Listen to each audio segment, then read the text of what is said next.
ఆరోగ్యశ్రీ అనేది doctor YS Rajasekhara Reddy గారు ప్రారంభించిన పథకం. మరి మా ప్రభుత్వం వచ్చిన తర్వాత కూడా ఇది ఒక మంచి కార్యక్రమం అని చెప్పి ఈ ఆరోగ్యశ్రీని 2 లక్షల రూపాయల నుంచి ఆ రోజు 5 లక్షల రూపాయలకు పెంచి ఈ పథకాన్ని బీఆర్ఎస్ ప్రభుత్వం కొనసాగించింది అధ్యక్ష. సో బీఆర్ఎస్ ప్రభుత్వ హయాంలో దాదాపు మేము 8,000 కోట్ల రూపాయలు ఖర్చు పెట్టి 18 లక్షల మందికి బీఆర్ఎస్ సమయంలో ఆరోగ్యశ్రీ కింద సేవలు అందించడం జరిగింది. సరే, మీ ప్రభుత్వం వచ్చిన తర్వాత మీరేమన్నారంటే దీన్ని 5 లక్షల నుంచి 10 లక్షల రూపాయల వరకు పెంచుతామని చెప్పారు.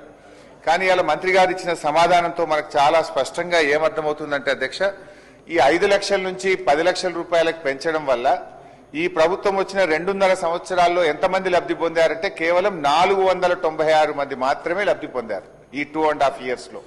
కారణం ఏంటి అంటే ముఖ్యంగా కార్పొరేట్ ఆసుపత్రులు ఈ మేజర్ సర్జరీస్ కు ఆరోగ్యశ్రీ కింద ట్రీట్మెంట్ ఇవ్వడం లేదు. దాని మీద రివ్యూ చేయండి, ఎందుకు ఈ అవకాశాన్ని ప్రజలు పొందలేకపోతున్నారో రివ్యూ చేయండి.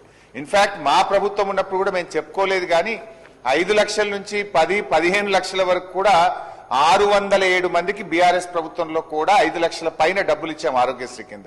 607 పీపుల్ వేరియస్ సర్జరీస్ కు ఆరోగ్యశ్రీ కింద అప్ టు 10 లక్షల వరకు కూడా బీఆర్ఎస్ ప్రభుత్వం కూడా ఇచ్చింది.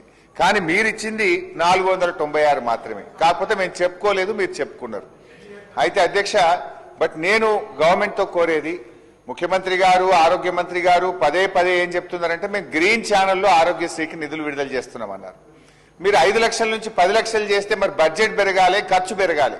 2023-24లో బీఆర్ఎస్ ప్రభుత్వ హయాంలో ఆరోగ్యశ్రీ మీద పెట్టిన ఖర్చు 1,067 కోట్లు.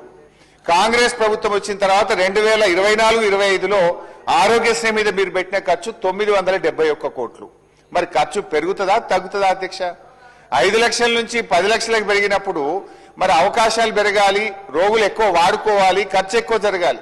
కానీ బడ్జెట్ రిలీజ్ జరగడం లేదు, కేటాయింపులు జరగడం లేదు. ఈ రోజు 2-3 సార్లు ఇప్పటికీ ప్రైవేట్ ఆసుపత్రులు మీకు నోటీస్ ఇచ్చారు, మేము ఆరోగ్యశ్రీ సేవలు బంద్ చేస్తాం, మాకు బిల్లులు రిలీజ్ కావడం లేదని పలుమార్లు ప్రభుత్వానికి నోటీస్ ఇచ్చారు.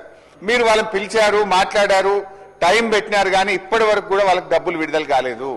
చిన్న ఆసుపత్రులు మూతపడేటువంటి పరిస్థితి ఏర్పడ్డది. దయచేసి ఈ రోజు నేను మంత్రి గారిని సూటిగా అడుగుతా ఉన్నా, ఆరోగ్యశ్రీ కింద as on today pending bills ఎన్ని ఉన్నాయి, బిల్స్ రెడీ ఫర్ పేమెంట్ ఎంత, బిల్స్ అండర్ స్క్రూటినీ మీ డిపార్ట్మెంట్ లో ఎంత ఉన్నాయి, ఎప్పట్లోగా ఈ ఆరోగ్యశ్రీ బిల్లులు చెల్లిస్తారు? ఎందుకంటే మీరు బిల్స్ పే చేస్తే ప్రైవేట్ ఆసుపత్రులు కూడా ఎంకరేజ్మెంట్ ఉంటుంది, వాళ్ళు ఇంకా మరిన్ని కేసులు టేకప్ చేస్తారు, పేదలకు మేలు జరిగేటువంటి అవకాశం ఉంటుంది.